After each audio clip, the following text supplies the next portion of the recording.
Mathieu, qu'est-ce que vous avez pensé de cette première réunion? Je suis heureux, j'ai vu un débat où beaucoup de personnes ont pu discuter, échanger, s'écouter et de nombreuses propositions en sont sorties, donc je pense que ça a été positif. Quelle proposition vous a le plus plu? Je pense que la proposition sur le vote obligatoire et la reconnaissance du vote blanc est peut-être une façon d'intéresser l'ensemble de la population à la vie politique et à s'engager pour voter. Oui, c'est vrai que le vote blanc, malheureusement, il n'est pas comptabilisé et c'est malheureux ça. Oui, je pense qu'il faut le reconnaître. Aujourd'hui, il y avait à peu près 80 personnes. Qu'est-ce que vous avez pensé du nombre de personnes qu'il y avait? Nous, on est satisfaits. On n'attendait pas un nombre précis de personnes. On se proposait d'organiser ce grand débat qui se fait un peu partout sur le territoire français. Sur Auxerre, nous étions les seuls et je suis satisfait des personnes qui sont venues. Nous avons 3 autres soirées avec 3 autres débats sur 3 autres thèmes et j'espère avoir autant de personnes. Les doléances qui ont été émises par le public, qu'est-ce que vous allez en faire? Alors, vous avez vu, on les a écrits en temps direct par ordinateur, retransmis sur écran géant pour que les gens valident leur façon de penser, leur idée. Donc tout ça, on va les rentrer sur le site du Grand Débat National et symboliquement, et pas que symboliquement, parce qu'on ira voir, on ira à la préfecture. Nous avons rendez-vous le 15 mars et nous remettrons l'ensemble des propositions des 4 débats à Madame Fugier, qui est la représentante du Grand Débat sur le territoire de Lyon. Merci beaucoup. Merci. Bonjour à toutes, bonjour à tous. S'engager pour l'Auxerrois est une association composée d'hommes et de femmes de diverses sensibilités politiques qui organise du débat citoyen sur l'avenir de son territoire, l'Auxerrois. Nous avons voulu organiser le grand débat afin de permettre aux Auxerrois et aux Auxerroises d'y participer.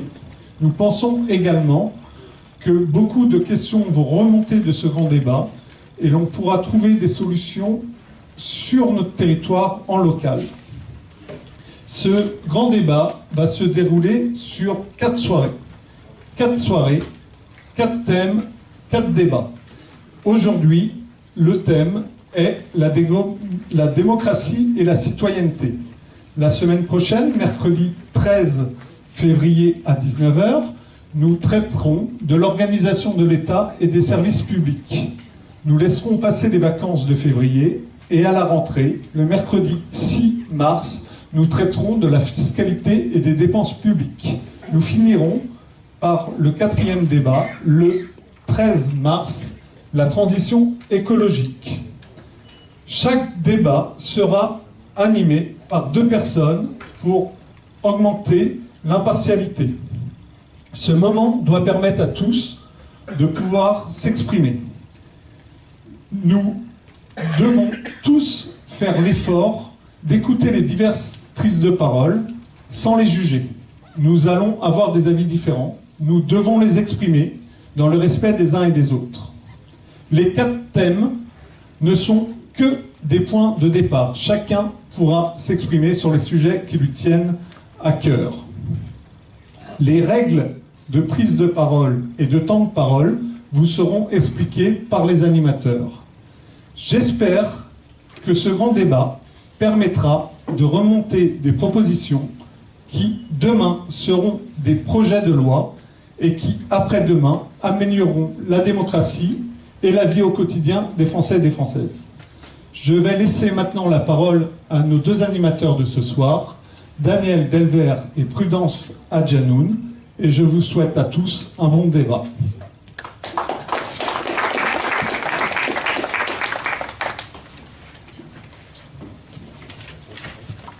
Bonsoir à tous, Prudence Adjanoun m'appelle. J'ai ainsi l'honneur, merci déjà à Mathieu pour sa présentation.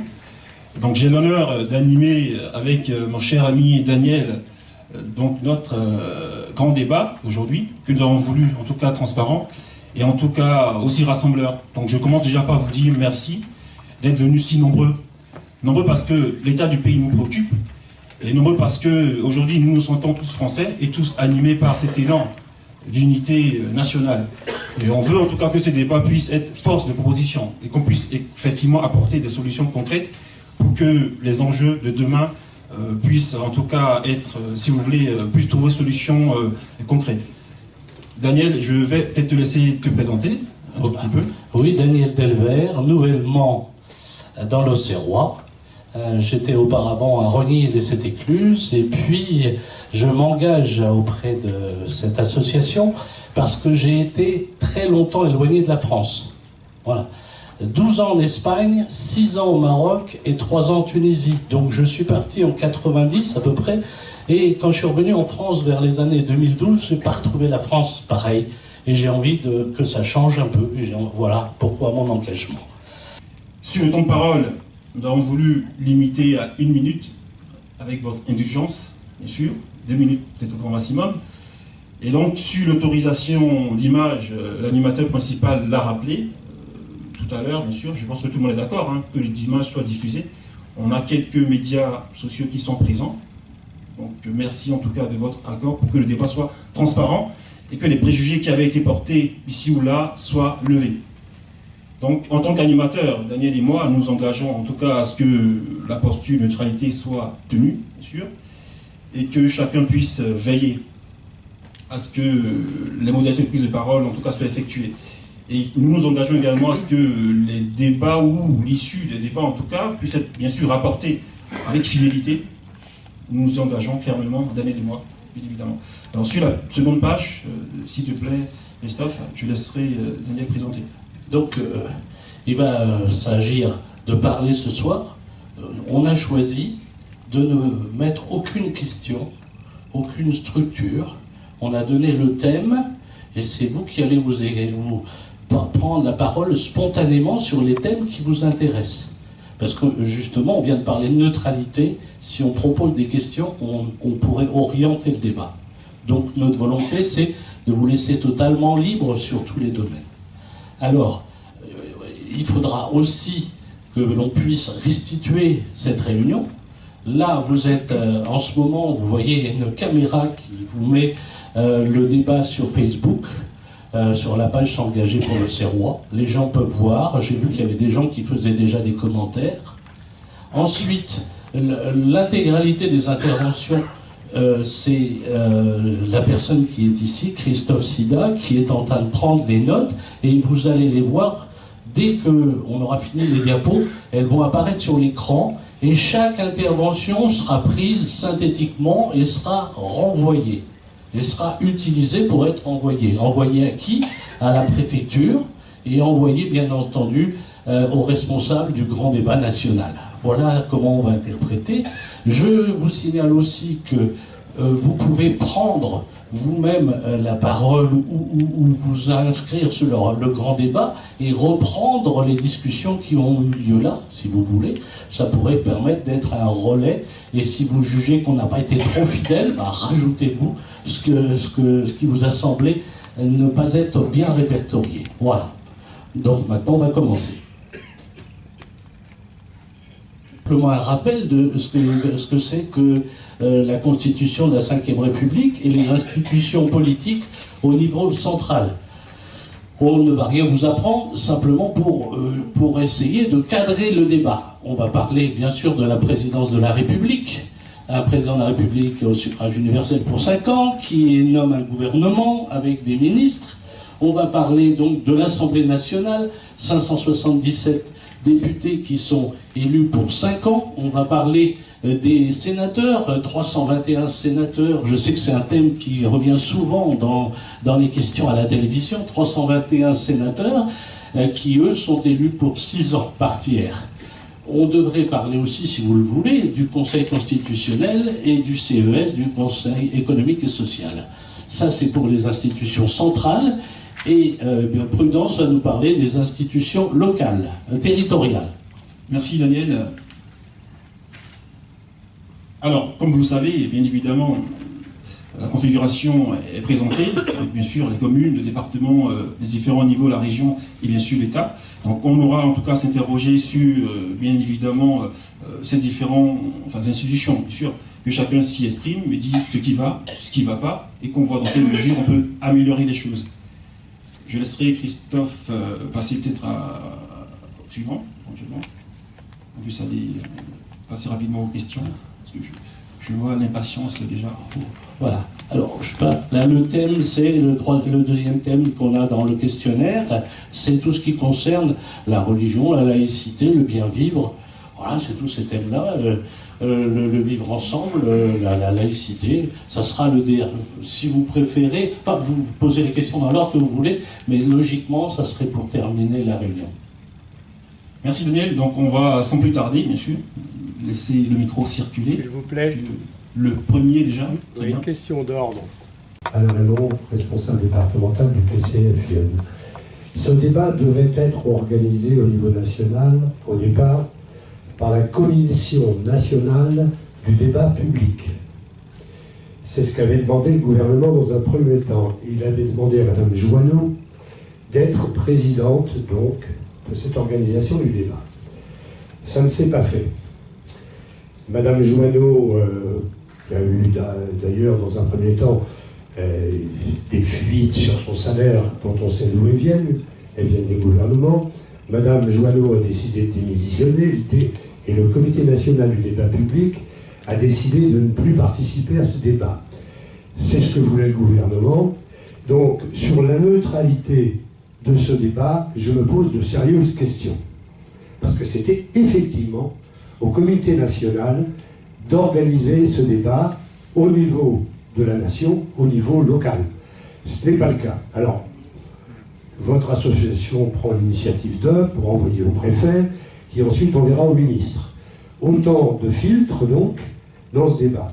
Deuxième point, quand même, qui me pose problème, c'est un débat qui est organisé sur 4 grandes thématiques.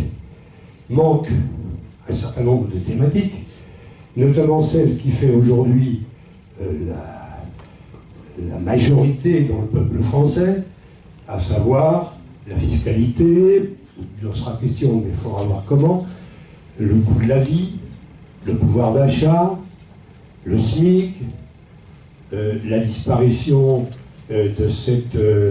enfin, le retour sur le plan fiscal de l'impôt sur la fortune, le CICE, et ces 40 milliards offerts aux entreprises cette année.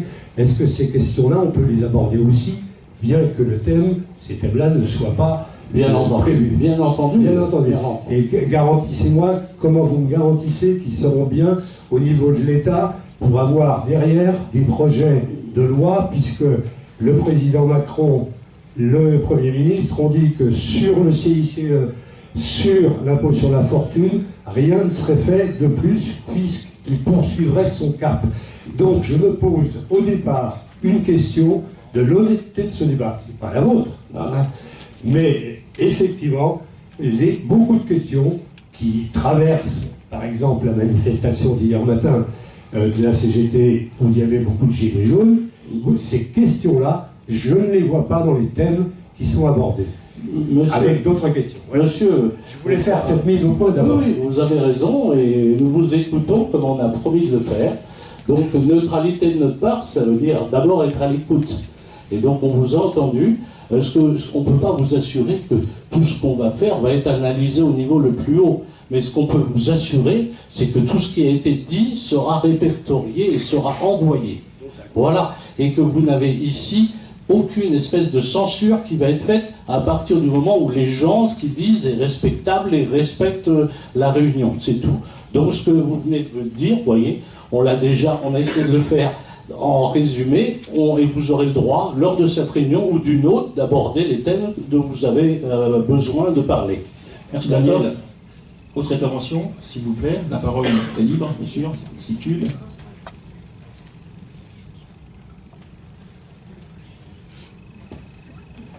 Juste un détail, si ce que vous voyez sur le tableau écrit ne reflète pas ce que vous avez dit, ou si les gens qui assistent à la réunion pensent que ça ne le reflète pas, dites-le nous pour qu'on puisse justement avoir une synthèse qui reflète ce qui a été dit, qui soit fidèle aux questions ou aux propositions des gens. Oui, bonjour, je m'appelle Laurent Dublé. Je suis le représentant d'une association qui s'appelle Anticorps. Je suis le représentant pour le département du 89. Je suis également administrateur de cette association. Je ne sais pas si vous connaissez Anticorps. Nous sommes une association de lutte contre la corruption. Nous sommes à l'origine de plusieurs procédures intentées contre procédures pénales contre des élus. Nous sommes également à l'origine de nombreuses propositions en matière législative ou réglementaire de lutte contre la corruption. Et dans le cadre du débat national, nous avons, on va dire, 6 propositions qui sont 6 grands thèmes. Alors je veux bien vous les donner, mais ça risque de prendre un peu plus d'une minute. Il faut savoir une chose, ce sont des propositions que nous, on a mis sur la table il y a déjà plusieurs années. Rien n'avance. Et on souhaiterait vraiment que le grand débat soit l'occasion pour les citoyens de s'emparer aussi de ces questions et qu'ils les portent avec nous. Donc je vais vous lire ces propositions. Ça va être un petit peu long. Donc, nous, ce qu'on demande, la première des choses, c'est la suppression des privilèges qu'on considère comme des privilèges anachroniques. La première chose, c'est supprimer la Cour de justice de la République. Je ne sais pas si vous savez ce que c'est, mais c'est une cour qui confère un privilège de juridiction à tous les ministres, au président de la République, s'ils commettent des délits dans l'exercice de leurs fonctions. On demande de supprimer l'inviolabilité qui protège les parlementaires, ce qui leur permet en fait d'échapper à toute poursuite pénale quand ils commettent un délit alors qu'ils sont élus. Pardon ? Pendant leur mandat, oui, bien sûr. Mais ce qui n'est pas normal, parce que je vois l'exemple de M. Balkany, on n'arrive toujours pas à obtenir une condamnation. Son immunité parlementaire a été levée il y a seulement quelques mois, alors que ça fait des années qu'il a quand même des procédures judiciaires après lui. On demande également de supprimer l'inviolabilité qui protège le président de la République, puisqu'aujourd'hui, le président de la République peut porter plainte contre un simple citoyen, mais lui ne peut pas porter plainte contre lui. Et on demande également de supprimer ce privilège qui est de conférer un droit à tous les anciens présidents de la République de siéger au Conseil constitutionnel. On demande également une justice plus efficace, en supprimant tout lien hiérarchique entre les ministres et la justice et surtout les procureurs. On en a une illustration très récente avec la perquisition qui a été opérée chez Mediapart il y a quelques jours, à l'initiative d'un procureur de la République nommé à l'initiative du président de la République. On demande également un renforcement des moyens du parquet national financier. On a d'autres propositions en matière d'efficacité de la justice. Excusez-moi, vous allez nous laisser le papier ou pas? Oui, je vous laisse le papier. Parce que c'est très dur à prendre en note. Hein, et vous pouvez également consulter ces propositions sur le site d'Anticorps. On demande également davantage de transparence en politique, c'est-à-dire de systématiser la publication des données et des informations administratives. Aujourd'hui, il est extrêmement difficile d'obtenir communication de documents administratifs, que ce soit pour une commune, un département ou une région. On demande que soit mis en ligne sur le site internet de la Haute Autorité pour la transparence de la vie publique un bilan de l'enrichissement individuel des élus et des agents publics qui sont soumis aux obligations déclaratives auprès de cette Haute Autorité. On demande également un encadrement du lobbying, parce qu'aujourd'hui, on a un lobbying qui est institutionnalisé à l'Assemblée nationale, notamment, qui sont des représentants d'intérêts privés. On ne sait pas du tout ce qu'ils font. On a beaucoup de craintes quant à l'indépendance réelle de certains de nos députés. Je continue. On demande, alors je ne sais pas si vous en avez entendu, mais la loi sur la protection du secret des affaires, qui est issue d'une directive européenne qui va interdire pratiquement à tout journaliste de mener des enquêtes qui concernent des entreprises, pourra leur être opposé le secret des affaires. On en a eu une illustration très récente chez Anticorps. Nous avons demandé, alors je n'ai plus le terme exact, mais c'était à une autorité administrative qui délivre les agréments pour les implants médicaux, les implants que l'on implante donc dans le corps humain, pour savoir, suite à un scandale, parce qu'on s'est aperçu que cette haute autorité délivrait des implants sans même faire de vérification. On a demandé sur certains implants Anticorps à ce que la haute autorité nous communique les critères de sélection. On nous a opposé le secret des affaires. C'est-à-dire qu'aujourd'hui, cette autorité de santé décide d'accorder un agrément pour implanter des implants médicaux, et on ne sait pas du tout sur quels critères elle se décide. On a également d'autres propositions dans ce domaine-là. Et on demande surtout de lutter contre les conflits d'intérêts, c'est-à-dire d'interdire le cumul des mandats, d'imposer aux parlementaires qui exercent des fonctions de conseil de communiquer aux déontologues de leur assemblée la liste de leurs clients, parce qu'aujourd'hui on a des parlementaires qui ont des fonctions d'avocats, qui ont travaillé pour ou qui travaillent encore pour des grandes entreprises, et il y a très souvent des conflits d'intérêts. On demande également de prendre toutes les mesures pour lutter contre les atteintes à la propriété publique, de faire certifier les comptes des partis politiques par la Cour des comptes, puisqu'aujourd'hui il y a quand même beaucoup d'opacité. L'affaire Bill Malion, on a tous entendu parler, et il y a toujours des procédures qui sont en cours alors que ça fait bientôt 6 ans. On demande un renforcement du contrôle des campagnes électorales et en augmentant les pouvoirs de la Commission nationale de contrôle des comptes de campagne qui sont vraiment très insuffisants aujourd'hui, et en instaurant une sanction d'inéligibilité contre les candidats à l'élection présidentielle dont les comptes de campagne sont rejetés pour fraude. On en a eu quelques-uns lors des dernières élections où les comptes de campagne ont été rejetés. Il n'y a pas eu d'inéligibilité prononcée contre ces candidats. Et surtout, on demande à ce que tout élu ait un casier judiciaire vierge. La loi de moralisation de la vie publique qui a été votée en début de quinquennat le prévoyait à l'origine, et cette condition a été supprimée. C'est-à-dire qu'aujourd'hui, on peut avoir des députés, on peut avoir des élus qui ont commis des atteintes à la probité publique, des délits de détournement de fonds publics, des délits de prise illégale d'intérêt, et qui siègent à la Chambre des députés, et ce qui nous paraît tout à fait anormal. On demande également de sanctionner pénalement tous les mensonges qui sont proférés devant la représentation nationale, c'est-à-dire devant l'Assemblée nationale ou devant le Sénat. On en a eu une illustration hier avec la ministre de la Justice, Nicole Belloubet, qui a menti sciemment devant la représentation nationale à propos de l'affaire Mediapart, de la perquisition. On demande également la suppression du verrou de Bercy. Alors, je ne sais pas si vous savez ce que c'est, mais le verrou de Bercy, en fait, si vous êtes une entreprise qui ne paye pas ses impôts, qui fraude le fisc, vous avez la possibilité d'aller négocier avec le ministre de la Justice des pénalités, de négocier le paiement de l'impôt sans être poursuivi pénalement. C'est-à-dire que le parquet ne peut même pas vous poursuivre, ne peut même pas poursuivre cette entreprise. Vous, demain, si en tant que simple individu, vous fraudez le fisc, vous pouvez être sûr que vous serez poursuivi. Donc ça, ce sont des mesures d'égalité qui nous paraissent essentielles.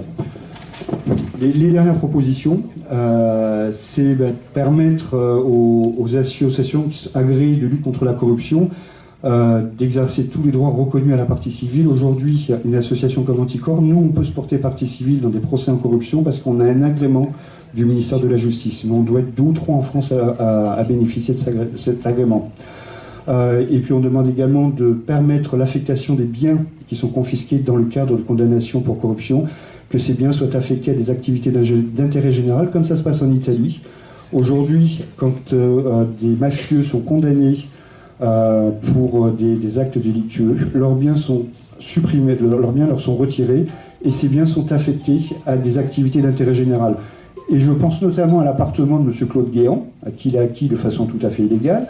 Il a été condamné pour des faits de détournement de fonds publics, des faits de corruption, mais il a toujours son appartement, alors que cet appartement a été payé de façon totalement illégale.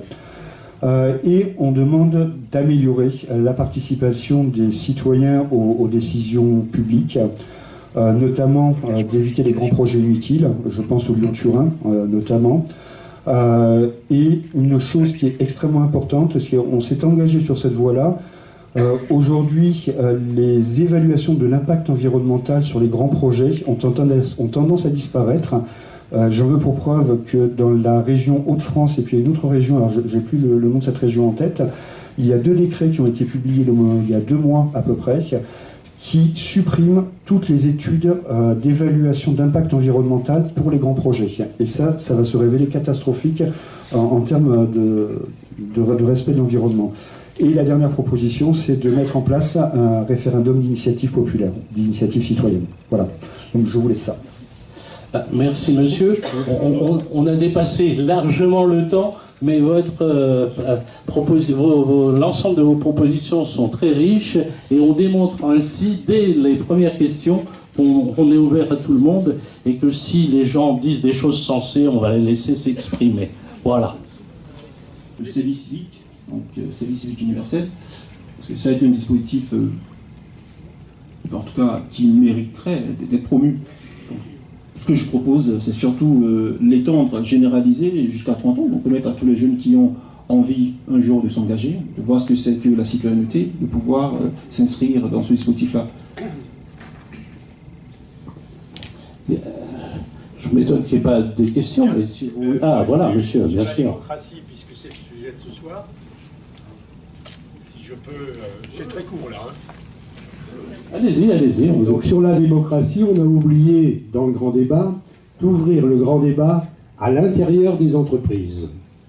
Effectivement, l'entreprise aujourd'hui, quand vous avez passé la porte, la liberté, la démocratie, c'est fini.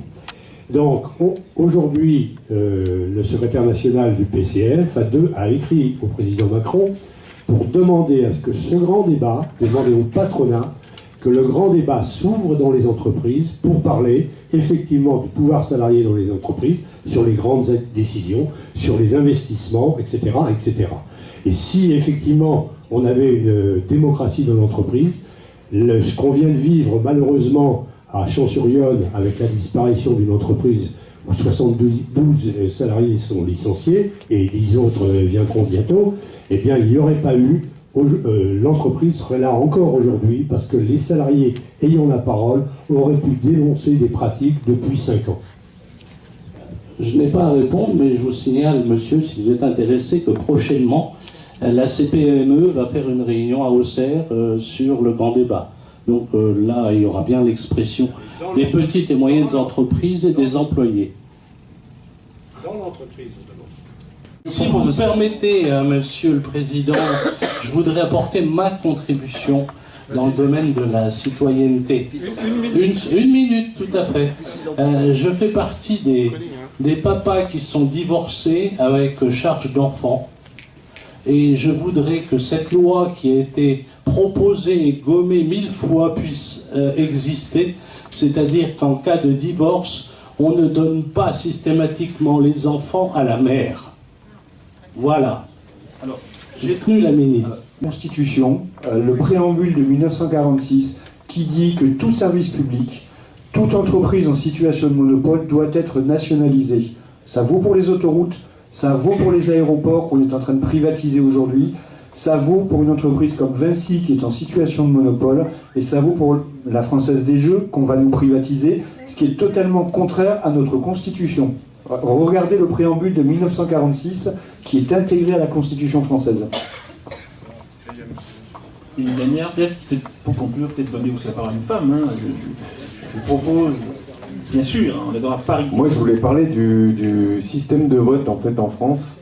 Déjà, pour se demander pourquoi les jeunes ne votent plus en France, il faut déjà se demander pourquoi. Donc, moi, ce que je ferai une proposition, je ferai une petite doléance. En fait, je travaille dans des lycées professionnels auprès des jeunes. Et en fait, tout ce qui est pédagogie, c'est un petit peu mon métier. Et dans les apprentissages aux jeunes, il y a des choses qui fonctionnent quand même super bien. C'est l'utilisation des outils numériques et la multimodalité.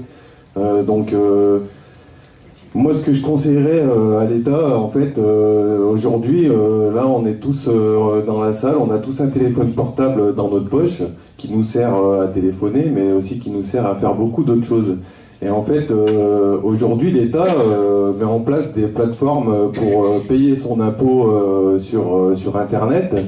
Mais je pense qu'il serait quand même bien qu'ils puissent développer des plateformes de vote sur Internet, accessibles soit par une application que l'État pourrait mettre en place, sur des téléphones mobiles, pour que chaque personne puisse voter à partir de son téléphone mobile, en fait. Et sur le point de vue pédagogique, je trouve que par rapport aux jeunes, ça serait quand même pas mal, et ça les encouragerait à voter un petit peu plus. Aujourd'hui, on est dans l'ère des sondages, tout marche avec des sondages, 40% par-ci, 60% par-là.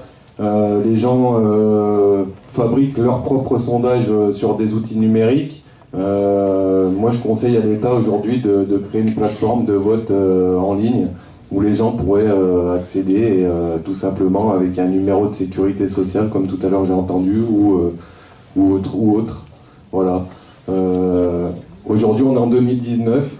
On a plein d'outils numériques à utiliser. Il va falloir s'y faire et voilà, l'État devrait se mettre à s'en servir. Voilà, merci, bonne soirée. Merci à tous. En tant que président de S'engager pour l'Auxerrois, je suis heureux que tout le monde ait pu s'exprimer.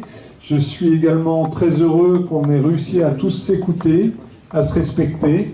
Et je pense que c'est aussi un des buts de ce débat, c'est de réussir ensemble à refaire société et à se parler et à essayer d'avancer sur les sujets qui sont posés.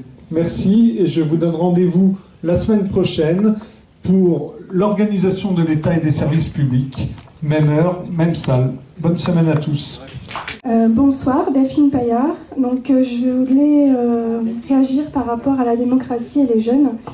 Donc j'ai bien entendu que voilà, il manquait des jeunes ce soir. Et moi, ma réflexion, c'était est-ce que ces derniers ont aussi la possibilité, dû de leur jeune âge, d'exercer concrètement cette démocratie? Est-ce qu'on leur laisse vraiment la place? Et moi, je connais les écoles démocratiques. Donc actuellement, depuis 2014, il y a des écoles démocratiques qui fleurissent en France. Et ces écoles, en fait, elles permettent donc aux enfants âgés, donc ça peut aller de 5 ans à 18 ans, d'exercer cette démocratie alors les principaux points des écoles démocratiques, c'est il y a un conseil d'école, il y a un conseil de justice. Tous les enfants sont appelés à participer au fonctionnement de l'école et à donner leur avis, à faire partie prenante de l'école. Voilà. Et le seul souci, c'est que ces écoles, ce sont pour la majorité des écoles privées hors contrat avec l'État.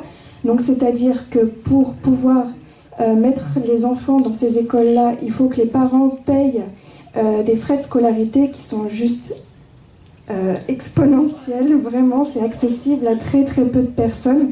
Si on a des faibles revenus, on ne peut pas scolariser ses enfants dans ces écoles-là. Et donc du coup, ça exclut une grande partie des jeunes de pouvoir accéder à ces écoles où on fait l'expérience d'autres façons d'apprendre et d'exercer cette démocratie.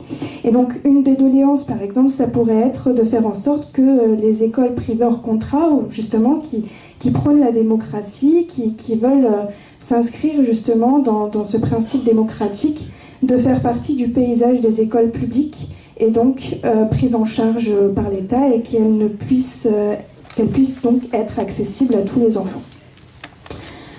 Autre point, personnellement, je suis une maman qui pratique l'instruction en famille, donc avec mon fils de 6 ans.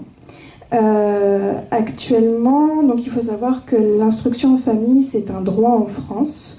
On a le droit de pratiquer donc l'instruction en famille à la maison. En fait, actuellement, il y a des discussions qui ont lieu donc à l'Assemblée nationale pour déposer des amendements en fait qui vont contraindre beaucoup les familles qui font actuellement l'instruction en famille. Donc, notamment, en fait, on a le choix aujourd'hui, c'est écrit dans les textes encore, pas pour très longtemps, mais voilà, qu'on a le choix de la pédagogie, en gros, à utiliser avec son enfant à la maison. Et moi, par exemple, je fais ce qu'on appelle le unschooling. Et c'est-à-dire qu'en fait, je laisse mon enfant être libre de ses apprentissages et d'évoluer à son rythme, selon ce que lui, il est possible de faire au moment où il le fait.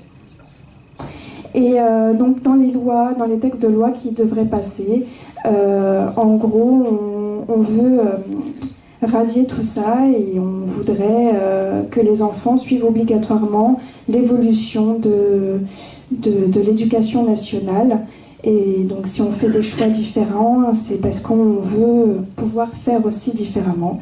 Donc la doléance, ça serait que les lois nous permettent d'appliquer des pédagogies alternatives aussi chez nous, à la maison, sans être obligé de suivre l'éducation nationale.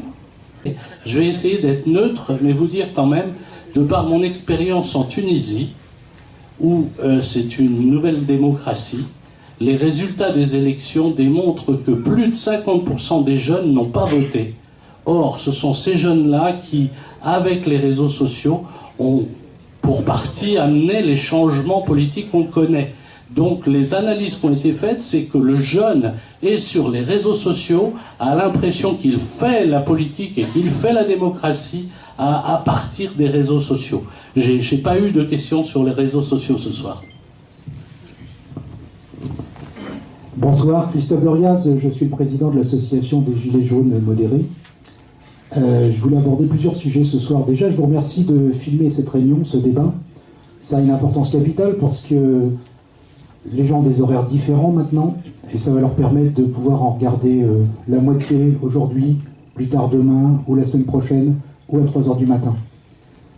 Le problème avec la jeunesse, il est très simple. En France, on est spécialiste pour gérer des conséquences et non des causes. Alors concernant les réseaux sociaux, si vous regardez les comptes de nos élus, vous allez voir que c'est assez formidable. Vous allez avoir les comptes 2014, les comptes 2017, et tous ces comptes-là sont inactifs. C'est-à-dire que ces gens, de tous bords politiques qu'ils soient, créent des comptes, donc disent essentiellement à la jeunesse, qui se sert des smartphones, tablettes et autres, disent à la jeunesse, coucou, on est là, attention, on se présente à une élection, il va falloir voter pour nous. Et hop, les comptes deviennent inactifs. Ils n'ont même pas l'honnêteté intellectuelle de supprimer ces comptes. Vérifiez-le, je l'ai fait aujourd'hui. La deuxième chose, c'est que, étant conscient que pour toucher cette jeunesse et dans une société numérique, 2.0 comme on la nomme, nous avons contacté tous les élus car nous avons créé une chaîne YouTube ouverte à tous citoyens, je vous le précise, vous pouvez nous contacter, vous pouvez intervenir sur cette chaîne sans aucun souci. Il n'y a aucune censure et on filme dans les conditions du direct, donc il n'y a même pas de coupe. De tous les élus que nous avons contactés, y compris j'en ai contacté certains dont j'ai le numéro de téléphone portable. Quels sont les élus qui m'ont répondu? Personne, sauf un. Le grand méchant loup, vous savez, qui fait partie du Rassemblement national, le parti où on nous dit à chaque instant sur les médias que, bon voilà, le Rassemblement national, etc. Je signale que nous, les Gilets jaunes modérés, nous sommes totalement apolitiques. Mais ce que je veux dire par là, c'est qu'une fois de plus, on nous parle d'une conséquence, et les causes, c'est que les politiques nous renient complètement. Quelqu'un qui est, alors on va dire député, sénateur, estime, une fois qu'il a été élu, il estime qu'il n'a pas à intervenir. Je ne dis pas venir demain matin intervenir sur notre chaîne, c'est pas ça que je veux dire. Il peut très bien dire dans 15 jours. Mais il estime qu'il n'a pas à répondre. Et c'est tout le souci de la politique en France. Et je crois aussi que les jeunes s'en rendent compte. Les jeunes, ils se disent non mais on n'a rien du tout à faire dans cette société politique. Et pourquoi on irait voter? Pour qui d'ailleurs? Pour des gens qui ne nous respectent absolument pas. Alors je vais faire une proposition, parce que le but du débat aussi c'est de faire des propositions. Donc nous avons une proposition. Il y a un problème avec les élus. Lorsque vous parlez avec eux, vous entendez en permanence qu'ils vous parlent d'indemnité. Bon, je crois qu'il faut arrêter la mascarade. On se présente à une élection. Alors évidemment, pour l'instant, je parle d'élection parce que ça, c'est en attente d'une éventuelle constituante, d'un RIC. Mais enfin, à l'instant que tout ça se mette en place, ça ne va pas être très rapide. Par contre, ça, c'est une solution qui pourrait être prise très rapidement. Donc à partir du moment où on est élu, c'est simple, c'est un travail. Il faut... Ça s'appelle un CDD. Concrètement, vous êtes élu pour 5 ans, vous avez un CDD de 5 ans. Donc tous les élus devraient avoir une feuille de paye. Une feuille de paye qui aurait les mêmes charges que n'importe quelle personne salariée aujourd'hui, cadre ou non cadre. Et ce qui ferait que lorsque, par exemple, quand les députés voteraient pour les augmentations de CSG, les diminutions des retraites ou des choses comme ça, ils se sentiraient beaucoup plus concernés. Donc ce seraient de vrais citoyens comme tout le monde. Alors après, nous, on n'est pas du tout dans la démagogie, on n'est pas du tout dans les députés à 1 500 € par mois. C'est un travail très prenant. Le pire d'ailleurs, les moins payés et ceux qui se donnent le plus, ce sont les maires, qui ont vraiment des petites indemnités. Mais il faudrait arrêter ce faux langage hein, de dire voilà, ce sont les indemnités. Non, c'est un travail. Donc la proposition, c'est un bulletin de salaire, les mêmes charges. Et par contre, abolition complète de ces retraites spéciales, de tous ces autres avantages. Les frais, bien sûr, ça, les frais, c'est autre chose. Mais il faudrait remettre les élus à la même place que les citoyens. Merci. Répondre à la dame qui se posait la question de l'abolition de la peine de mort. Alors, l'abolition de la peine de mort a été votée en 81. En 2007, elle a été déclarée loi constitutionnelle après un vote. Et une loi constitutionnelle ne peut pas être abolie. Elle est dans la Constitution et c'est tout. Je voulais vous revenir, madame, la peine de mort n'a pas été constitutionnelle, l'abolition de la peine de mort n'a pas été constitutionnalisée, elle ne fait pas partie de la Constitution. Non, non, madame, je vous assure. Absolument pas, madame. C'est dans la Convention européenne des droits de l'homme, effectivement, ce qui interdit à la France de rétablir la peine de mort. Mais en vertu d'un accord international, c'est pas dans la Constitution. C'était pas tout à fait la même chose, techniquement. Ensuite, je voudrais revenir sur monsieur qui nous propose une simplification des fiches de paye.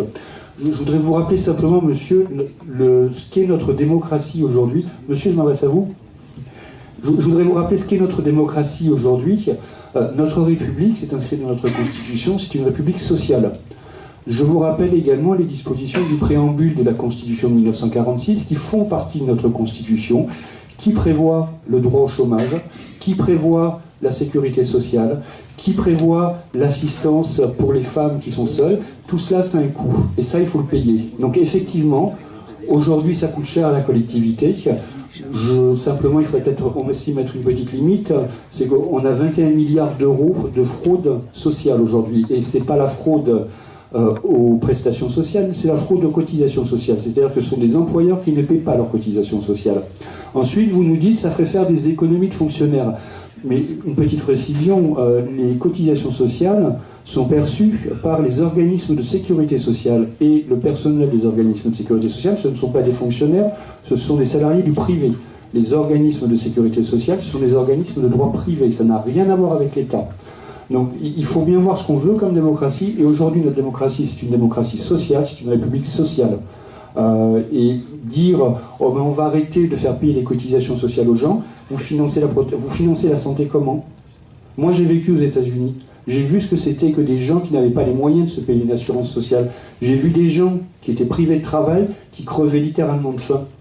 Moi je veux pas de ce système-là en France, et je pense pas qu'il y ait beaucoup de gens qui en aient envie. Alors effectivement, la solidarité, c'est un coût.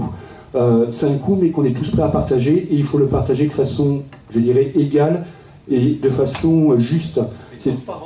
Pardon ? C'est tout à fait transparent, monsieur. On a des lois de sécurité sociale.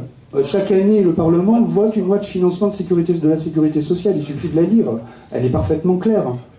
C'est de transparence pour dire que chaque citoyen ne sait pas la quantité d'argent qui... Mais si, monsieur, quand vous lisez votre fiche de paye, vous avez les taux de cotisation et vous savez où ça va. Ben, je ne vois pas où est le problème. Vous savez exactement, quand vous regardez votre fiche de paye, vous avez les taux de cotisation et les organismes à qui sont versées ces cotisations. Vous savez parfaitement à qui c'est versé, c'est parfaitement transparent. Que ensuite vous plaignez parce que ça a un coût, effectivement c'est un coût. Mais... Je n'ai pas dit ça, j'ai dit que c'était géré par l'État et que les deux... Absolument pas, c'est géré par la sécurité sociale, monsieur. Ah non, la sécurité sociale, c'est pas l'État. Ah non, monsieur, la sécurité sociale, ce sont les organismes de droit privé.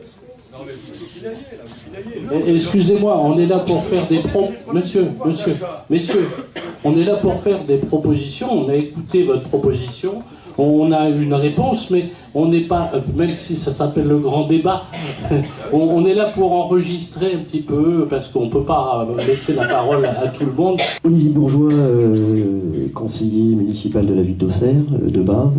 Donc, je rejoins M. Derias des Gilets jaunes qui malheureusement est parti concernant les indemnités, puisqu'on devrait rapprocher en fait ce que gagnent les élus de ce qu'ils font en activité. Moi j'ai des collègues qui travaillent beaucoup plus que ce qu'ils touchent, et puis d'autres qui ne devraient pas toucher grand chose théoriquement.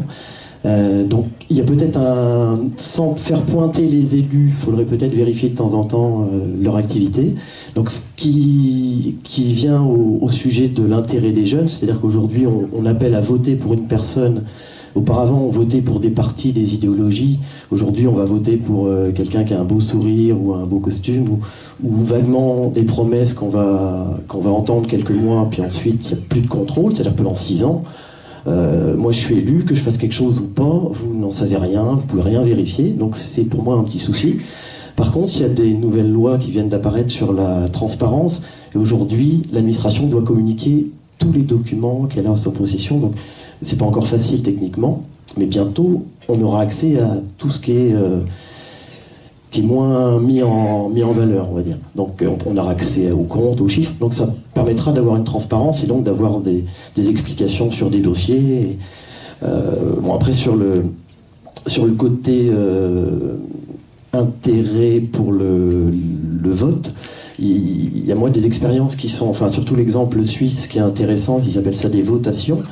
Nous, on va voter pour des personnes qui vont ensuite faire des choses ou pas par rapport à ce qu'elles ont dit. Vous avez des moments où on pourrait, dans la période du mandat, avoir ponctuellement des votes sur des choses très concrètes, comme des référendums par exemple, mais on va vous demander est-ce que vous voulez qu'il y ait une piste cyclable à tel endroit, enfin des choses vraiment très concrètes et très proches.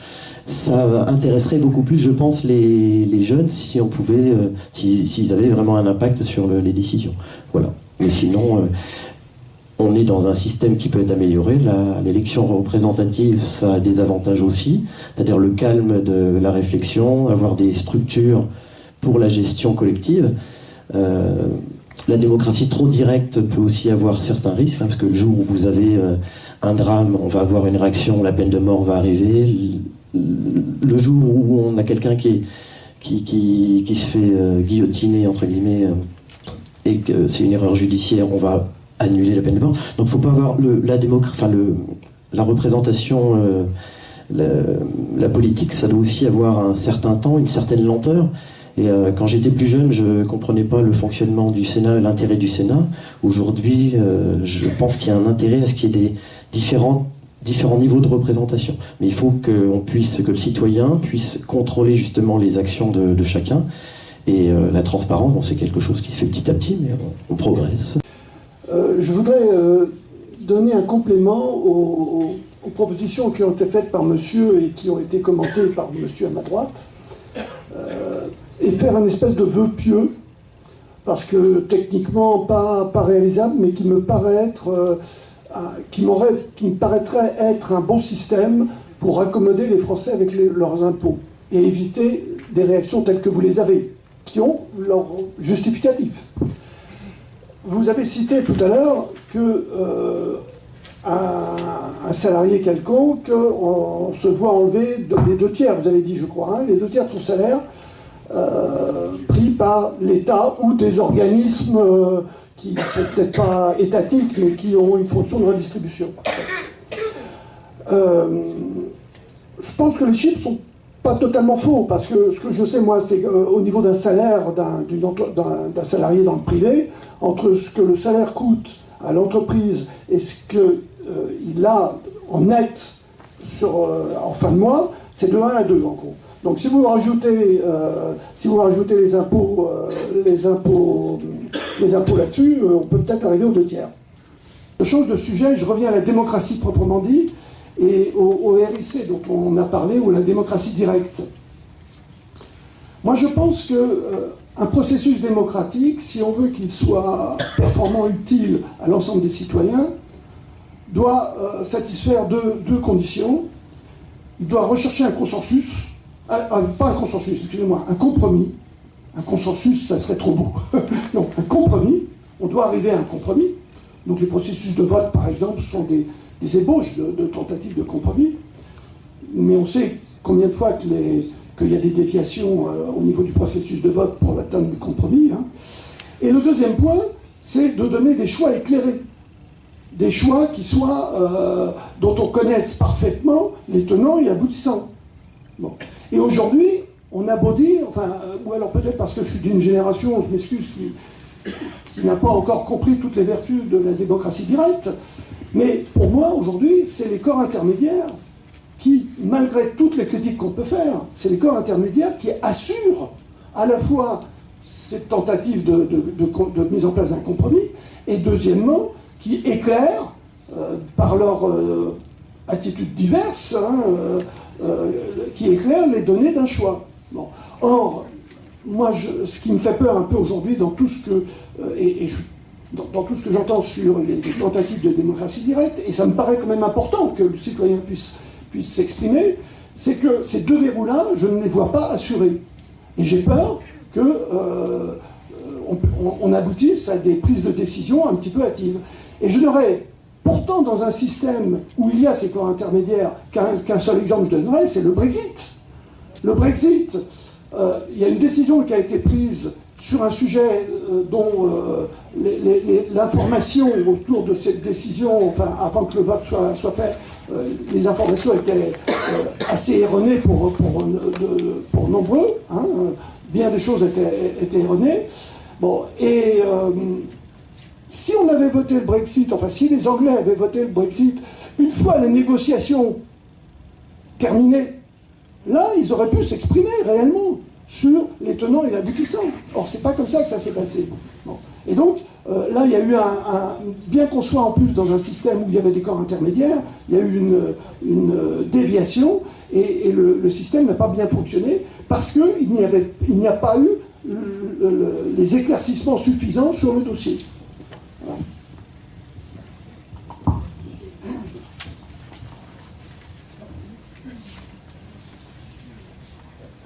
Bien, tout d'abord, je remercie le représentant d'Anticor d'avoir tout à l'heure effectivement remis les choses à leur place. Je sais que c'est une vieille revendication patronale de supprimer toutes les cotisations sociales.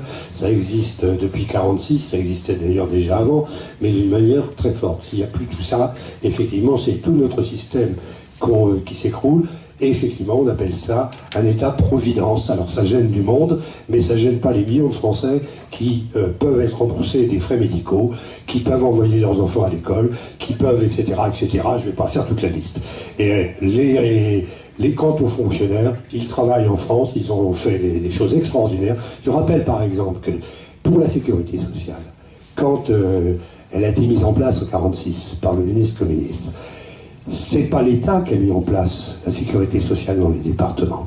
Ce sont les syndicalistes qui se sont retroussés les manches, et ça personne ne le sait, qui se sont retroussés les manches et qui ont mis en place une structure parce qu'elle n'avait pas de cadre.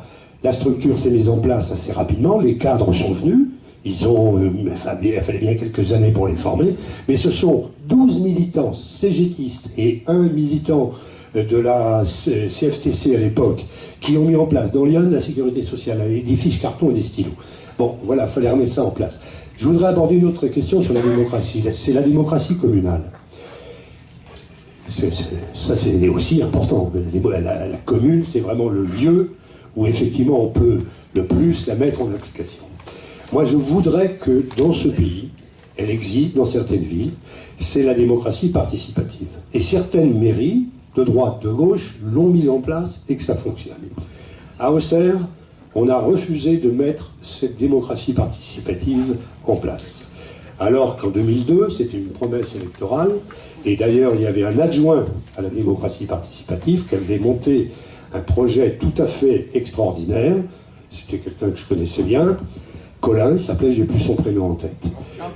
Jean-Pierre Collin, voilà. J'ai encore d'ailleurs tout ce qu'il avait proposé. Et c'est ça qu'on voulait. Et c'est ça que Guy Ferrez, ce à quoi Guy Ferrez s'était engagé. Or, Jean-Pierre Collin a démissionné parce que, justement, on ne voulait pas mettre ce plan en place. Moi, je pense qu'aujourd'hui, il faut imposer aux communes, alors d'une manière ou d'une autre, les petites communes, il y a 3 ans, on ne va pas faire le même machin que dans une commune de 40 000, de 100 000, etc. Une démocratie participative, avec possibilité de discuter dans le budget les investissements. C'est plus compliqué effectivement sur le fonctionnement, parce que le fonctionnement, vous avez des marges de manœuvre, elles sont très, très étroites, mais on peut aussi en parler. Mais notamment sur les investissements, qui sont la politique d'avenir de la ville, c'est là que ça se passe. Eh bien, on doit pouvoir permettre aux citoyens d'en discuter. Aujourd'hui, sur Auxerre, on a une démocratie de proximité qui est une caricature de démocratie. Il faut que les citoyens puissent être consultés avant le vote du budget et donner leur avis sur le budget et bien d'autres questions. Or, cela existe dans certaines communes. Eh bien, je crois qu'il faut qu'un projet de loi, une loi demain, oblige. Alors, il faut voir un peu comment on l'écrit, ce projet de loi, ça ne se fait pas comme ça, mais au moins dans les villes moyennes et grandes villes, une véritable démocratie participative où les citoyens vont pouvoir donner leur avis, y compris sur le budget. La démocratie participative, elle existait à travers les corps intermédiaires.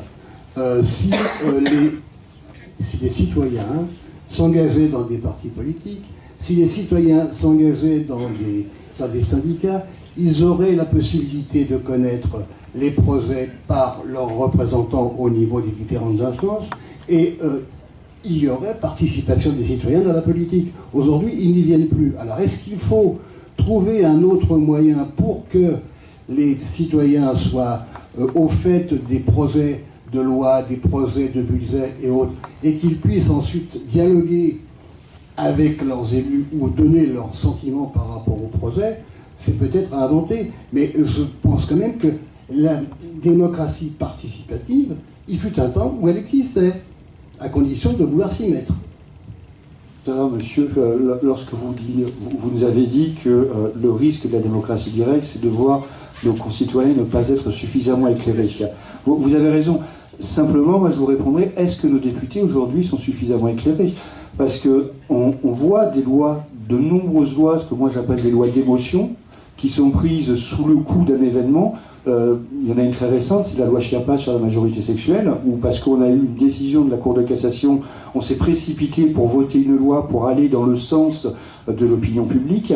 Est-ce que des députés qui sont sous la pression de lobbies d'industriels ont forcément un avis très écléré? J'en veux pour preuve le vote sur le glyphosate, où on a eu des députés de la République En Marche qui ont signé une tribune dans Le Monde pour demander l'interdiction du glyphosate, et quelques semaines après, on les a vus qui ont fait marche arrière. Donc, est-ce que ce vote éclairé, il existe vraiment du côté des députés aussi? C'est pas le vote éclairé, je ne sais pas si c'est un bon argument pour refuser la démocratie directe. Et ça me permet de revenir sur le schéma que vous avez présenté tout à l'heure, qui décrivait nos institutions. C'est un très beau schéma, mais il manque quand même une petite chose. Vous nous avez présenté l'Assemblée nationale. L'Assemblée nationale en France, elle n'a pratiquement aucun pouvoir. Il faut savoir une chose, c'est qu'on a les articles 33 et 34 de la Constitution qui réduisent considérablement le champ de la loi. À peu près 60% des normes, on va dire des normes juridiques aujourd'hui, sont le fruit du pouvoir réglementaire, c'est-à-dire du gouvernement. Le Code des marchés publics, ce sont les ministres qui l'élaborent, une partie du Code de procédure pénale, le Code de l'urbanisme, et les députés n'ont absolument rien à dire. Et ensuite, la procédure devant le Parlement. Aujourd'hui, c'est le gouvernement qui a la maîtrise de l'ordre du jour, qui peut décider si un amendement est recevable ou non. Donc aujourd'hui, notre Parlement, c'est une chambre d'enregistrement. Donc il faut pas nous dire qu'on est en démocratie si on a une chambre, une assemblée législative qui est aux ordres du gouvernement et qui est plus une chambre d'enregistrement qu'une réelle assemblée législative. Bonjour, donc Claudine Guinaud, déléguée départementale de l'Association pour le droit de mourir dans la dignité. Donc l'ADMD s'invite dans le grand débat, puisque le thème de la fin de vie n'y est pas inclus, donc démocratie et liberté. Donc nous proposons une liberté supplémentaire aux Français, à savoir une loi pour avoir le droit de terminer sa vie quand celle-ci n'est plus que de la survie, comme on entend, c'est-à-dire une loi complète, pas la troisième loi Leonetti de février 2016, qui n'a pas été suffisamment loin, qui reste au milieu du gué. Donc nous proposons l'universalité des soins palliatifs, comme en Belgique. Nous proposons le droit à l'euthanasie et le droit au suicide assisté, comme le souhaitent plus de 80% des Français. Je ne reviendrai pas sur les débats, sur les sondages de la Croix et de l'INED, entre autres, où ça fait des années que les Français attendent de pouvoir choisir, avec la liberté de conscience du médecin, ça je le précise, comme c'est le cas pour l'avortement. Voilà. J'avais entendu dire que certains voulaient un référendum sur ce thème. Oui, disons que si les parlementaires ne se saisissent pas, malgré qu'il y a quand même 3 propositions de loi qui ont été déposées, celle d'Olivier Falorni, le député de La Rochelle, celle de Jean-Louis Touraine, le député du Rhône, de la 2e circonscription, et puis celle aussi de Caroline Fiat, La France Insoumise. Nous avons retravaillé aussi à notre dernière Assemblée Générale à Montpellier une proposition de loi que nous avons calquée encore plus sur la loi belge. Maintenant, il y a aussi Jean-Louis Touraine qui est président d'une commission à l'Assemblée nationale. Mais si ça n'aboutissait pas, effectivement, notre président et conseil d'administration, donc Jean-Luc Romero-Michel, n'exclut pas du tout un référendum d'initiative populaire. Je me retourne et je vois l'Assemblée de ce soir. Il n'y a pas beaucoup de jeunes. Et c'est la question. Où ils sont? Comment on fait pour qu'ils s'intéressent au débat? Est-ce qu'il faut mettre le vote obligatoire? Je voudrais rebondir sur ce que vient de dire monsieur. C'est une catastrophe, le vote des jeunes. Alors, pour ne pas porter de jugement, parce qu'on est là pour faire des propositions, et pas pour juger les actes ou les comportements des uns ou des autres, ce que j'ai un tout petit peu entendu, Mathieu, tout à l'heure. Je te dis ça à titre amical. Et j'ai bien noté les choses auxquelles devaient se conformer les uns et les autres, depuis ce qui a été dit dès le départ. Donc pour le vote, les pays, je crois la Belgique, a rendu le vote obligatoire. Alors là encore, surtout pas juger pourquoi on va pas voter, des goûts, des politiques, pour des raisons objectives ou pas, peu importe, on n'y va pas. C'est grave, aux élections européennes, on annonce 50 ou 55% de participation, ce qui est une catastrophe. D'un point de vue citoyen, pour le pays, et pour l'Europe, et pour le monde peut-être, c'est gravissime. Alors effectivement, je me suis posé la question quand j'étais maire, plusieurs fois, et ça a été soumis au conseil municipal qui, sur le fond, était assez d'accord. Mais entre le dire comme ça dans un conseil et le mettre en œuvre, on n'a jamais pu sauter le pas. On a parlé à l'époque avec le préfet, à l'époque, ça n'a pas été plus loin que ça. Donc oui, la proposition qui, semble-t-il, sort de bien des débats en France, devrait être retenue, et on en parle au gouvernement, paraît-il, mais il faudrait qu'elle soit effective et sérieusement étudiée, quoi. Et puis le faire en semaine. Le vote obligatoire, mais si on le fait obligatoire, il faut le faire en semaine. Si on dit obligatoire et que c'est pas en semaine, c'est pas très cohérent. Et puis peut-être 2 jours, ça c'est des modalités à étudier par la suite. Mais voilà, je crois que chacun pourrait s'exprimer et prendre en compte, évidemment, si on fait le vote obligatoire, le vote blanc. Bien sûr, le vote blanc. Voilà. Voilà, une proposition. Encore une fois, et j'insiste bien là-dessus pour la continuité et la poursuite du débat ou des propositions qui pourraient être faites, pas de jugement. Il ne s'agit pas de juger. Moi j'ai des enfants, j'ai des filles, il y en a qui me disent « Papa, il y en a ras-le-bol, on n'a plus envie de voter ». Donc il ne s'agit pas de les juger, mais de savoir pourquoi, de trouver des réponses à leurs questions et éventuellement un jour d'arriver à un résultat réel là-dessus. Voilà. Attendez, s'il vous plaît, est-ce que vous pourriez vous exprimer un peu plus sur le vote blanc? Est-ce que vous avez une idée sur ce que vous aimeriez que l'on fasse, comment ça soit comptabilisé? Le vote blanc, c'est extrêmement simple. Il y a juste c'est-à-dire que les gens qui mettent un bulletin blanc, on vote pour Dupont-Durand, 40% Dupont, 20% Durand, il reste 40% de vote blanc par exemple. Là il n'y a pas de danger puisque les gens se sont exprimés en disant je n'ai pas choisi Dupont, je n'ai pas choisi Durand, mais je m'exprime en tant que citoyen et je vote blanc. Le danger est qu'un jour on ait 60% ou 70% de vote blanc. Qu'est-ce qu'on fait dans ce cas-là? Bien sûr, il y a un problème constitutionnel, il faut l'étudier. Enfin, il y a des gens qui sont payés pour ça et qui trouveraient sûrement une solution. Mais le vote blanc, ça fonctionne comme ça. D'accord. On prend en compte le nombre de votes blancs au niveau d'un pourcentage. Tant que ça ne dépasse pas 50,x%, ça fonctionne. C'est vrai qu'après, il y a des problèmes qui se posent, il faut les étudier. Les Belges l'ont résolu, je vois pourquoi on n'y arriverait pas, sans faire de mauvais procès d'intention aux Belges. Excusez-moi, la question que je pose alors, c'est est-ce que si le nombre de votes blancs devient supérieur au vote exprimé, qu'est-ce qu'on fait? Et si en plus on doit prendre en compte le nombre d'abstentions, est-ce que vous voulez vous exprimer là-dessus? Si on prend en compte le vote blanc, en théorie, il n'y a plus d'abstention puisque le vote est obligatoire. Ah oui, vous avez Dupont d'un côté, Durand plus X candidats, peu importe, et vous avez les votes blancs à côté. Là, il n'y a plus d'abstention. Parce que vous avez lié les deux. Mais on a des pays où le vote blanc est comptabilisé, mais le vote n'est pas obligatoire. Donc vous liez les deux. C'est vrai, mais ici, il faut par définition que le vote soit obligatoire, si on prend en compte les votes blancs. Bien sûr, ça va avec. Alors, une question subsidiaire, l'inscription sur les listes... J'ai pas la solution... l'inscription sur les listes électorales, comment on la fait? Elle est automatique? Bah, tout le monde est inscrit... Enfin, non, pas tout le monde, mais non. Bah, il faut la rendre obligatoire aussi. Bah, oui. Enfin... Alors, juste pour conclure, c'est facile de dire les politiques, ceci, cela, les uns, les autres, les blancs, les verts, les rouges, mais les gens qui disent ça, qui portent des jugements de valeur, et parfois ont-ils raison, et qui ne vont pas voter, alors c'est pas très cohérent. Voilà, c'est tout. Il faut se poser, faire soi-même la question. C'était simplement pour prolonger un petit peu ce qui était dit par rapport au vote blanc et au vote obligatoire. Effectivement, que tout vote soit réputé invalide à partir du moment où les votes blancs seraient majoritaires. C'est plutôt une bonne chose, le vote obligatoire. Alors, il y a deux choses sur le vote obligatoire et le vote blanc, évidemment. Je pense qu'il y a pas mal de monde il y a un consensus là-dessus. Le vote obligatoire, on pourrait tout à fait utiliser simplement le numéro de sécurité sociale. C'est quelque chose qui est le plus défini à partir du moment où on a un numéro de sécurité sociale et des prestations qui vont avec.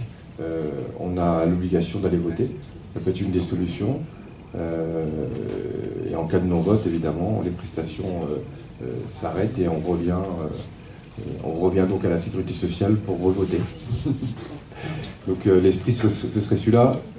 Évidemment, je milite pour quelque chose qui s'appelle le revenu universel, donc je mettrai même le revenu universel. Je lui donnerai donc le vote obligatoire avec, voilà, ce serait même la chose la plus simple, à partir du moment où je reçois quelque chose du gouvernement et qu'il est universel, donc chaque citoyen aurait ce revenu, et donc en contrepartie, je vais voter, ce qui est logique. Alors, en dehors de ça, il y a une chose qu'on n'essaie pas en France et qui pourrait être intéressant, c'est le vote électronique, évidemment, qui pourrait aussi permettre on va dire de dépenser moins d'argent à l'organisation des élections. C'est quelque chose qui existe un peu aux États-Unis, mais pourquoi pas le mettre en place en France, ce serait intelligent.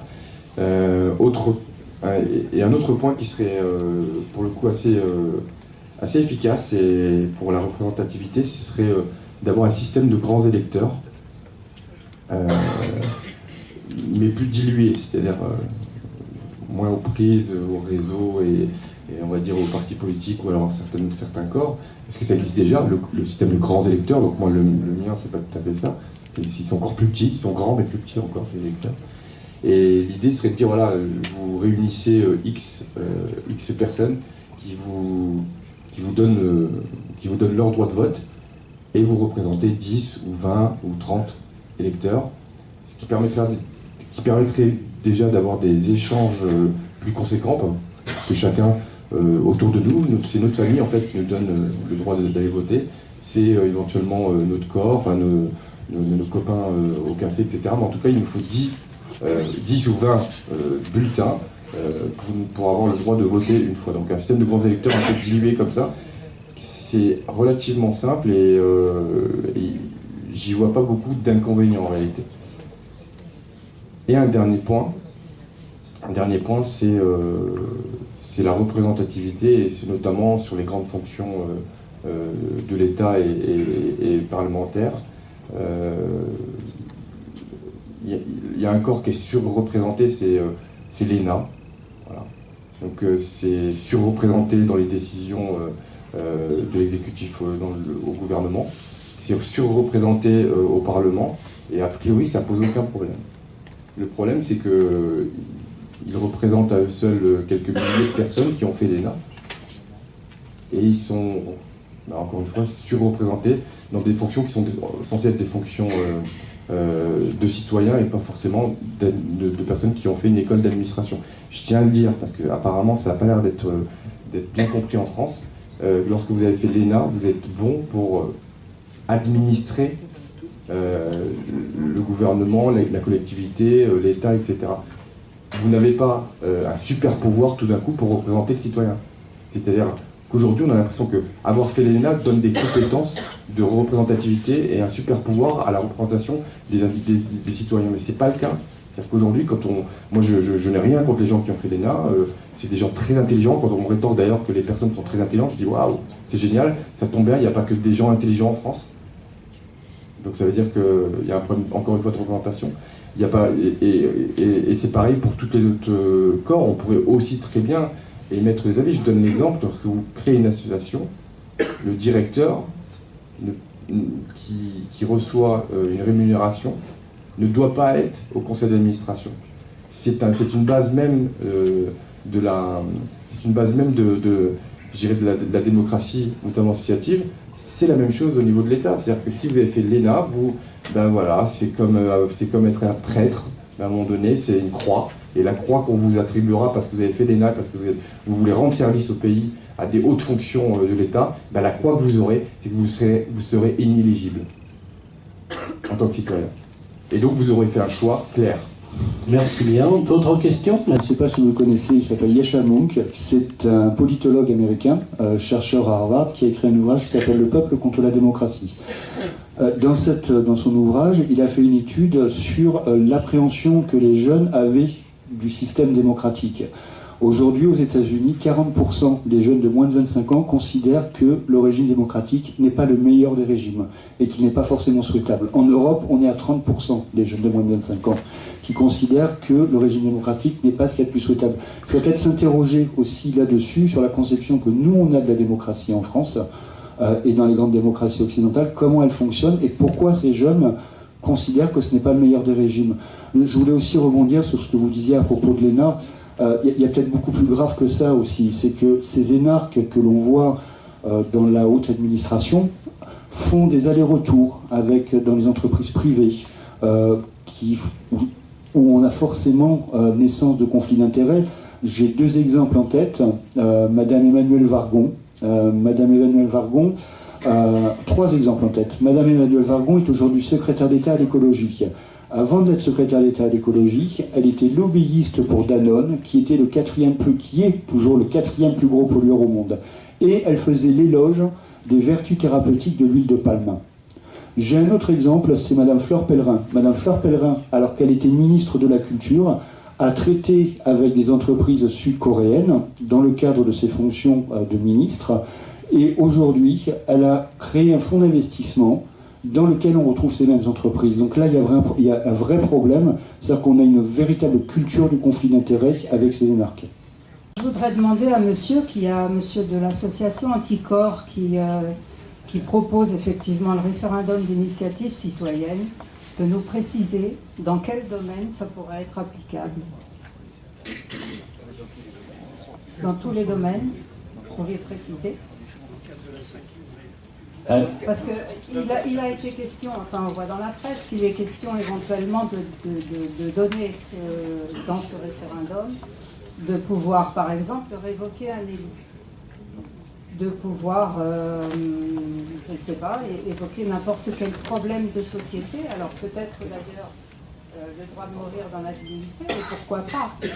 Mais on peut revenir aussi constamment sur des sujets qui ont déjà été traités, qui sont... Je pense à la peine de mort, par exemple.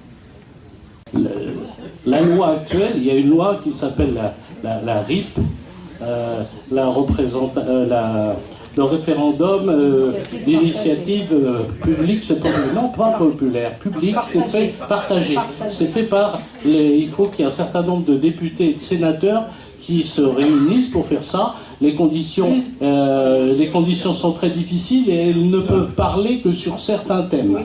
Mais quand on parle après de référendum d'initiative citoyenne, c'est pour changer justement ce premier référendum. Je comprends bien, mais ça ne peut pas être fait sur tous les domaines. Je souhaite vous répondre, madame. Oui. Vous nous dites, le premier argument, c'est de nous dire on risque de revoter tout le temps dans tous les domaines. Mais que font nos députés à l'Assemblée nationale? Regardez le nombre de lois chaque année qui sont défaites, qui sont ensuite refaites. Je prends un exemple qui est celui du Code pénal. Nous n'avons pas une année où on n'a pas une réforme du Code pénal. Vous nous parlez ensuite de possibles atteintes aux libertés publiques par ce référendum d'initiative citoyenne. C'est vrai qu'il y a un risque, mais je pense que la démocratie, justement, c'est toujours un risque. La démocratie, c'est un état de tension permanente entre des intérêts différents. C'est ce qui caractérise la démocratie. Et dire qu'il y a toujours un risque de la part des citoyens de porter atteinte aux libertés publiques, moi je suis assez dubitatif, parce que si vous regardez, il y a un ouvrage qui s'appelle Les grands arrêts du Conseil constitutionnel, ou les grands arrêts de la Cour de cassation, ceux qui aujourd'hui ont porté le plus atteinte aux libertés publiques, ce sont nos représentants. Il n'y a qu'à voir le nombre de lois qui ont été annulées par le Conseil constitutionnel parce qu'elles portaient atteinte aux libertés publiques. J'en veux pour preuve la loi actuelle, le projet de loi qui a été adopté par l'Assemblée nationale sur la loi anti-casseurs. Pour l'instant, ceux qui portent atteinte aux libertés publiques, ce sont nos députés. Je vous rappelle simplement que ceux qui ont voté les pleins pouvoirs à Pétain, ce sont des députés. Ce ne sont pas les simples citoyens. Je vous rappelle également que la terreur, elle a été instituée par des députés qui ont été élus, pas par des citoyens. Donc arrêtons un peu de toujours dire « Ah, mais les citoyens... ces affreux joujos risquent de porter atteinte aux libertés publiques », c'est pas vrai. Pour l'instant, ceux qui portent atteinte aux libertés publiques, ce sont les députés. Et heureusement qu'on a des organes comme la Cour de cassation, le Conseil d'État et le Conseil constitutionnel qui posent des garde-fous. Oui, non, moi je reviens un tout petit peu en arrière, excusez-moi, sur le problème du vote obligatoire. Je pense pour ma part que c'est pas une bonne idée au départ, et que surtout si on instaurait le vote obligatoire, il ne faudrait surtout pas reconnaître le vote blanc. Parce que dès le premier scrutin, il y aura une majorité de vote blanc. Et alors pour rebondir sur ce que disait M. de Mérou, si on attend qu'il y ait la situation d'un vote blanc majoritaire pour se poser la question qu'est-ce qu'on fait, moi je préférais qu'on trouve la solution avant, personnellement. Non, il y a une question qui est plus embêtante, je crois que ce n'est pas une question de vote obligatoire, mais il y a deux problèmes. Le premier, c'est la formation des électeurs. Alors j'en parle en tant que... Moi je suis prof au lycée de La Brosse, en économie. Alors je viens de passer plusieurs heures avec des élèves de terminale et de BTS sur la redistribution, sur la fiscalité, etc. Et le niveau général est très très très faible. Moi je leur dis, je leur rentre dedans, je leur dis mais attendez, mais vous avez le droit de vote, vous savez pas ce que c'est que des cotisations sociales, vous savez pas ce que c'est que la CSG, et ils sont preneurs, ils sont demandeurs. Mais je pense qu'il y a un grand travail à faire. Alors à quel niveau? Normalement c'est le boulot de l'école. Faut-il que ça soit repris dans le projet de service, là, les quelques semaines que passeront nos jeunes gens désormais? Voilà, mais je crois qu'il y a une formation à faire. Et puis une autre idée, une autre proposition, sans rendre le vote obligatoire. On le voit quand on tient les bureaux de vote dans nos petites communes, on a des électeurs qui sont inscrits, tout le monde est inscrit d'office, d'ailleurs les jeunes sont inscrits d'office, autrefois c'était une démarche volontaire, on sait très bien qu'ils sont inscrits d'office, mais on a aussi des électeurs qui ne viennent jamais. Est-ce qu'on ne peut pas envisager un système très pas coercitif, mais au bout de 6, 8, 10 absences d'élection, de faire un courrier aux gens en leur demandant « Êtes-vous toujours d'accord pour figurer sur les listes électorales ?» pour que les gens fassent un petit mouvement pour dire « Oui, ça m'intéresse toujours. Là, je ne suis pas venu voter depuis 4, 7 ans, 8 ans, 9 ans, mais maintenez-moi sur les listes électorales. » Ou alors, on les retire des listes électorales et à tout moment, s'ils refont une démarche, un simple courrier, pof, on les réinscrit. Et on aurait des taux de participation mathématiquement qui seraient plus élevés et il y aurait une légitimité des votes qui serait plus forte, selon moi. C'était simplement pour revenir sur le problème de l'ENA et des énarques.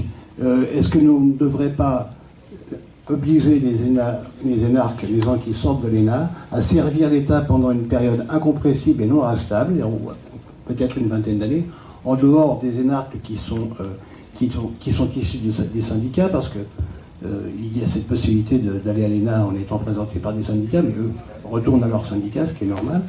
Mais donc que les énarques ne pourraient pas, comme les militaires, être éligibles aussi pendant la même période que celle qui servent l'État. C'est-à-dire à peu près 20 ans.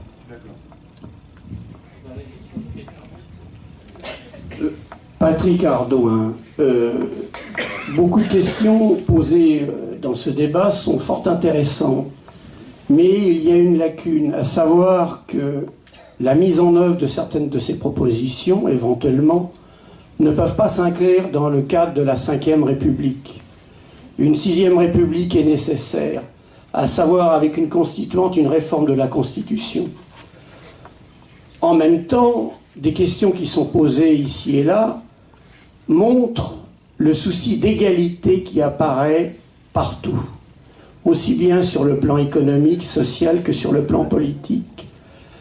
La Ve République est en bout de course. Ceux qui la défendent, en fait, veulent défendre un statu quo, donc des intérêts personnels.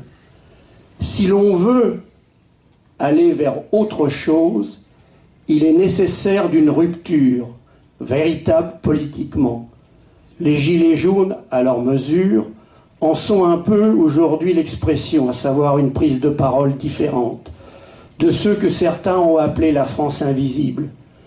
Cette France invisible, elle veut se faire entendre, et elle ne peut pas, elle ne pourra pas se faire entendre dans le cadre des institutions de la Ve République. À chacun d'en mesurer la portée. Bernard Denis, voilà, j'ai entendu parler de démocratie tout à l'heure, mais je me pose la question de savoir si nous sommes vraiment en démocratie. Parce que la démocratie, c'est d'abord pouvoir gérer ses ressources soi-même. Or, vous savez sans doute que sur un salaire brut de 4 000 euros, les cotisations, taxes et impôts représentent, j'ai calculé à peu près pour un Français qui gagne le salaire moyen, ça fait beaucoup de monde, hein. C'est 2666 euros. Autrement dit, quand on a fait le total, quand on a ramassé tout ce que l'État prélève sur nos salaires, il reste 1333 euros. L'État gère à notre place, autrement dit, les 2/3 de nos ressources. Alors, il y a un État qui maternait de façon exagérée ses citoyens, qui les prenait en charge complètement, il a disparu. Alors je me demande si ce ne sera pas bientôt le cas de notre pays. Je trouve qu'il y a deux solutions peut-être pour éviter cette mainmise financière de l'État sur nos ressources. Je pense qu'il y a deux choses qu'il faudrait faire. C'est d'abord simplifier, par exemple, la fiche de paye, que la fiche de paye ait 3 lignes. La première, c'est le salaire brut de brut, 4 000 euros pour le salaire moyen. L'ensemble des cotisations, taxes et impôts, et puis le salaire net. Évidemment, vous auriez une révolution si vous faisiez ça. Parce que je pense que beaucoup ne savent pas le montant de ces prélèvements qui sont absolument énormes pour un grand nombre de Français. Je pense que le problème, il est là. Donc, simplifier tout ça avec une fiche de paye qui est très simple et qui permettrait d'économiser bien des fonctionnaires aux impôts, par exemple. Ensuite, deuxième solution peut-être, c'est de rendre plus autonomes les citoyens.